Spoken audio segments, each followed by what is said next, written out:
পরীক্ষিত আমল। যেখানে ব্যথা সেখানে আপনি এভাবে হাত দিয়ে একটা ওষুধ আপনাদেরকে দিচ্ছি, সেটা হচ্ছে ব্যথার ওষুধ, ব্যথানাশক ওষুধ। সেটা কি? কোনো সাইড এফেক্ট করবে না।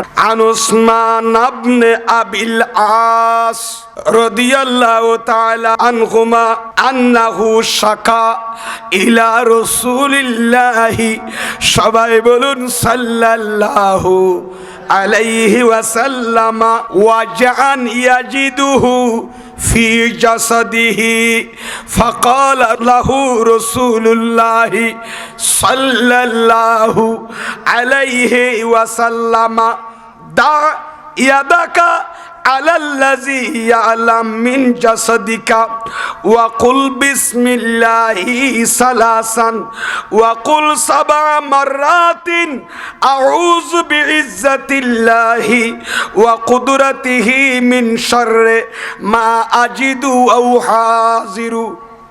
قال ففعلت فأذهب الله ما كان بي।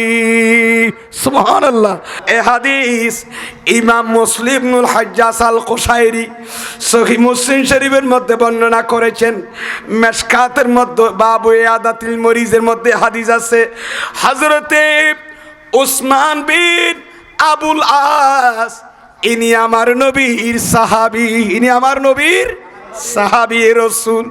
কপালে চোখে যিনি আমার নবীকে দেখেছেন, ইনি একদিন আমার নবীর কাছে আরজি দিলেন, শাকা মানে শাকায়াত করলেন, ইয়া রাসূলুল্লাহ, আমার বডির মধ্যে এই জায়গার মধ্যে ব্যথা দেখা যাচ্ছে। কি দেখা যাচ্ছে? তার মানে আমার বডির এই জায়গায় কি আছে? ব্যথা আছে। তখন আমার নবী বললেন, এখানে ব্যথা আছে? হ্যাঁ, এখানে ব্যথা আছে। তাহলে তুমি একটা কাজ করো, দা আইয়া দাকা, তোমার হাতটা ওই জায়গায় রাখো যে জায়গায় তুমি ব্যথা অনুভব করতেছো। এভাবে রেখে তারপরে কি করবা? ওয়াকুল বিসমিল্লাহি সালাসান, তুমি বিসমিল্লাহ 3 বার বলবা। সুবহানাল্লাহ। যেখানে ব্যথা সেখানে আপনি এভাবে হাত দিয়ে কয়বার? 3 বার বিসমিল্লাহ বলবেন। ওয়াকুল সাবআ মাররাত, 3 বার বিসমিল্লাহ পড়ার পর 7 বার এই দোয়াটি পড়বেন। সুবহানাল্লাহ। সেই দোয়াটা কি? একটু আমার মুখোমুখি পড়বেন নি সবাই, তরজুমার দরকার না, শুধু একটু পড়তে জানলে হবে। একটু মুখোমুখি বলি, আউযু বিইজ্জাতিল্লাহি ওয়া কুদরাতিহি মিন শাররি মা আজিদু ওয়া উহাযিরু। সুবহানাল্লাহ। কয়বার? 7 বার। ফাফাআলতু, আমি ওসমান বিন আবিল আস, আমি সেই কাজটি আমি করলাম আমার নবীর পরামর্শ ক্রমে। আমি যখন সেটা করলাম, ফাআযহাবাল্লাহু মা কানা বি, সেই ব্যথা আমার আল্লাহ আমার থেকে চিরতর নিয়ে গেলেন। আরো জোরে বলেন না সুবহানাল্লাহ। সেই ব্যথা আর আমার বডিতে আর লাগে নাই, চিরতরে চলে গেলেন। সুতরাং এই হাদিস দ্বারা প্রমাণিত হয় এরকম দোয়া পড়ে তারপরে বিসমিল্লাহর মাধ্যমে ফয়জাত বরকত নিয়ে কি করা? চিকিৎসা করা। এটাও কি আছে? জায়েজ। এই হাদিস দ্বারা প্রমাণ। আপনারা চাইলে আমি আরেকবার বলছি আপনাদের স্মরণ থাকার জন্য, অনেকে এই দোয়াটি হয়তো জানবেন, আমি আবার বলছি। কেউ এখানে উলামায়ে কেরাম আছে, সংগঠনের বাইরে আছেন, যারা না জানে এরা হোয়াটসঅ্যাপ সেভ করলে আমি হাদিস শরীফটা লিখে কি করতে পারবো, চাইলে হোয়াটসঅ্যাপে পাঠিয়ে দেবো দোয়াটা লিখে। তবে আবার বলছি, যেহেতু এটা রেকর্ড হচ্ছে, আপনারা ওটা কাটসিট করে চাইলে আপনারা দেখতে পারেন। ওই জিনিসটা বারবার টেনে টেনে দেখলে দোয়াটা মুখস্থ হয়ে যাবে। এটা কি?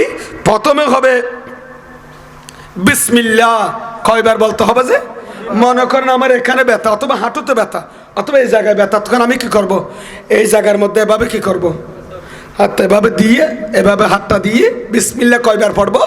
3 বার। অথবা এভাবে দিলেও দেন ওই জায়গায় হাত যে আজ যে তোহারের ওলো আছে না এত ভিতরে, আপনি এভাবে দিই, আপনি এভাবে দিয়ে 7 আঙ্গুল দিয়ে 3 বার কি পড়বেন?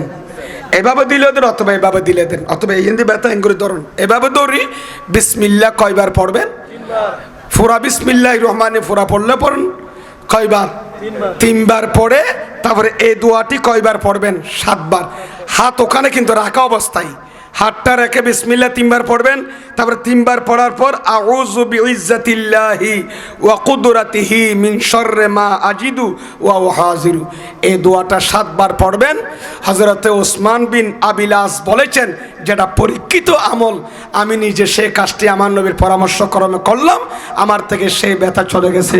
সুতরাং আপনারাও চাইলি, আপনারা যখন আমার নবীর উম্মত, আপনারাও চাইলে ইনশাল্লাহ হাদিসের উপর যদি আমল করেন, আপনাদের সেই ব্যথা চিরতরে ইনশাল্লাহ চলে যাবে। ঠিক কিনা আমার ভাইয়েরা? সে বিশ্বাস আপনাদের আছে না নাই? আসেনি? এই কাজটা আপনারা করবেন ইনশাল্লাহ। নিয়ত করি করা পড়িবে, এনে মন করা হদিন কিয়াং হইলইতো না। এইবার মুসলিম শরীফের হাদিস হবা সাহেবে মেশকাত আননি হষ্ট অন্য হনবাইল। मैं तो बीमार नबी हूँ। MBN TV একটি ইসলামিক ইউটিউব চ্যানেল।